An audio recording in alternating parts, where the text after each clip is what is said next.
এমন করে তাকায়, তখন আমি নিজে ভাবি যে কেন আমার সাথে এমন করে তাকায়, যে লোক এত ভালো চোখে দেখতো। তো একদিন হঠাৎ করে বলে, ভাবি আপনার চুলগুলো অনেক সুন্দর, ঠোঁটগুলো অনেক ভালো লাগে, বুকের ফিগারটা অনেক ভালো লাগে, এরকম একটা লোক পেলে, জীবনসঙ্গী বানালে তার লাইফটা অনেক সুন্দর হবে, ভালো হবে। সে অনেক প্রশংসা শুরু করলো আমাকে। তাই বললাম যে ভাই এগুলো বলেন না।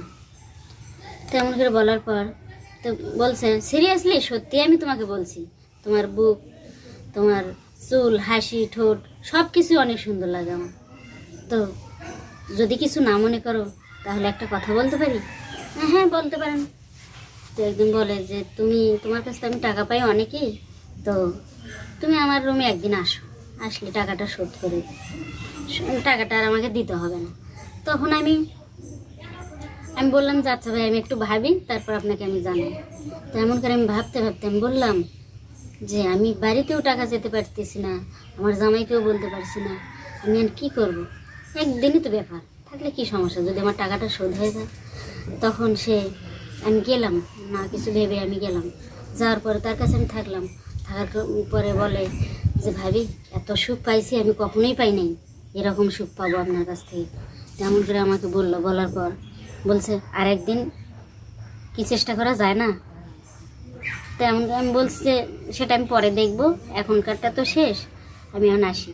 তেমন করে 2 দিন 3 দিন 4 দিন আমাকে যাওয়া আসি করতেই থাকলাম। থাকার পর হঠাৎ করে একদিন আমার জামাই আমার দিকে ফলো করে। সে বলে যে এত টাকা পয়সা কিভাবে নেয় আর কিভাবে কি করে। এর মাথায় মানে এই চিন্তাটা ঢুকলো যে টাকা কি আসলে বাড়ি থেকে নেয় নাকি আর কারো কাছ থেকে নেয়। তখন পাশের ভাড়াটে ভাইয়ের সাথে আমার ভালো সম্পর্ক দেখে, তার সাথে আমি চলাফেরা, তারপর কথাবার্তা অনেক মানে মিশে গেছে তার সাথে, অনেক ঘেঁষাঘেঁষি দেখে, তার অনেক মাইন্ডে লাগছে। লাগার পরে সে বলছে, আচ্ছা ওই শাহিন ভাইয়ের সাথে তোমার কি এমন সম্পর্ক, এত ঘনিষ্ঠ কেন তোমার সাথে? তো আমি বলছি না কিছু না, এমনিতেই পাশে থাকি, যেহেতু এক বাসায় থাকি, এই জন্য আর কি ভাই বোন সম্পর্কে চলি। তেমন করে ওর কাছে পাশ কেটে গেলাম। যাওয়ার পর সে বলে আচ্ছা ঠিক আছে। তো হঠাৎ করে একদিন এমন করে আমরা চলাফেরা করতে করতেই আমার স্বামী একদিন বাসায় এসে লাঞ্চের টাইমে আসার পর সে বলে, আমাকে খোঁজাখুঁজি করছে, দেখছে যে আমি দুপুরের টাইমে আমি গেছি কই, সে আমাকে দেখতে পারলো না। দেখার পর এ রুম ও রুম দেখার পরে ওই রুমে গেছে, এই শাহিন ভাইয়ের রুমে গেছে। যাওয়ার পরে দেখে আমাদের দুইজনে জড়াজড়ি আমরা মিলন করতেছি। তখন এই ধরাধরি অবস্থায় দেখতে পারছে। পারার পর দুইজনে তো লাফ দিয়ে উঠে বসে পড়ছি। করার পরে সে বলছে, এটা কেন তোমাদের এসব কি কাজ, এমন করে যখন বলছে। বলার পরে তখন তো আমরা বলছে আজকে তোমাদের ইচ্ছা মতো সাহায্য করতে হবে, এই করো তোমরা, তলে তলে এত কিছু, তারপরেও আমি জানি না। আচ্ছা তখন আমি বললাম যে এই ডায়লগ কম করে মারো, তুমি আমার স্বামী থাকা অবস্থায় কেন আমার আজকে এনার রুমে আসতে হবে? আমি যখন একে বললাম, তে বলে যে কি করছো, কি এমন হয়েছে যে এর কাছে আসতে হবে? এতদিন কার টাকায় খরচা চলছে, আর আমি কি আমার বাবা মার কাছে কি চাইতে পারছি যে আমার বাবা তুমি আমাকে টাকা দাও, আমার সংসার চলে না, এই সেই? তুমিও তো বেকারের মতো এখানে এখানে ঘুরে বেরো। যখন ভালোবাসছিল তখন অনেক কিছু বলছিলা যে তোমাকে সুখে রাখবো, এই করব সেই করব, এখন কেন এমন হয়? তোমার জন্য আমার বাধ্যতামূলক এই রুমে আসতে হয়েছে। আমি 20-30,000 40,000 টাকা এর কাছ থেকে নিয়েছি, আমি বাধ্যতামূলক এর কাছে আমার থাকতে বাধ্য হয়েছে। আমি এই টাকা কে শোধ করবে? তুমি শোধ করতে পারতা?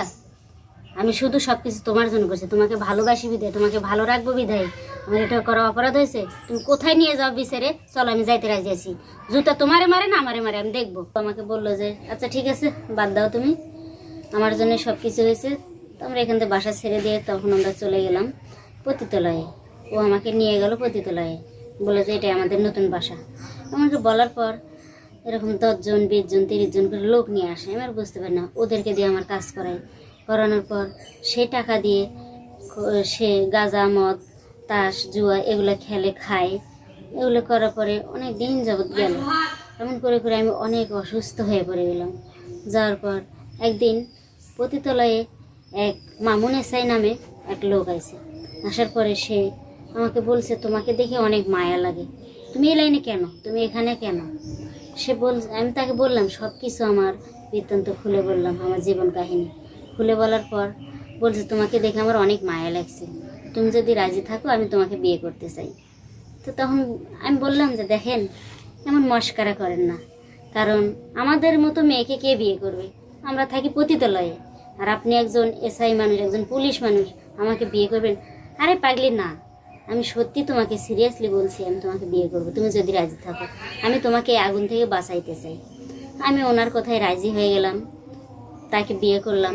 করার পরে তার বাড়িতে একদিন গেলাম, যাওয়ার পরে দেখি যে ওনার আরও 2টা স্ত্রী আছে, তাদের নামে সব কিছু নাকি লিখে দেওয়া আছে। আমি বললাম, হাই রে কপাল, আমি যেখানে যাই সেখানে পোড়া কপালি।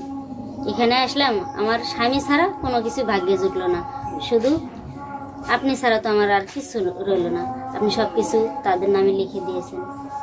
তো দিয়েছে তো কী হয়েছে? ও আমাকে বলে, দিয়েছে তো কী হয়েছে, আমি তো আছি, আমি যতদিন আছি তোমার কোনোটারই অভাব হবে না। তেমন করে যখন আমি একদিন বললাম, তাকে আমি বললাম যে আপনি তো সব কিছু তাদের নামে লিখে দিয়েছেন, আমার তো কিছুই রইল না। সে বলে, আমি যতদিন আছি তোমার কিছু লাগবে না, তোমার কোনোটার অভাব হবে না। এমন করে চললাম বেশ কয়েক মাস। চলার পরে হঠাৎই একদিন সে অসুস্থ হলো, হওয়ার পর হঠাৎ করে মারা গেল। যাওয়ার পর আমি আর কী করবো, আমি তো অনেক অসহায় হয়ে গেলাম। আমাকে দেখার মতো কেউ নেই, আমার পাশে থাকার মতো কেউ নেই, আমার এখানে একটা সন্তান ছেলে কিছু নেই, আমার জমি জমা নেই। আমি কি করব তখন? তখন আর 2 স্ত্রী যে আছে, আমার বড় সতীনের আর মেজো সতীন 2জন আছে, তারা এসে বলে, এই ম্যাগি এখন কেন, কাকে নিয়ে তুই থাকবি? আমাদের ভাগ তুই নিয়েছিস, আমাদের স্বামীকে নিয়ে খুব অহংকার করছিলি, এখন কাকে নিয়ে অহংকার করবি? এমন করে যখন বললো, তখন আমি বললাম, বাবু তোমাদের কাছে একটু আশ্রয় দেও, আমার কিছু লাগবে না, আমাদের কোনো সম্পত্তি লাগবে না, তোমাদের শুধু আমি খেজমত করে যাব।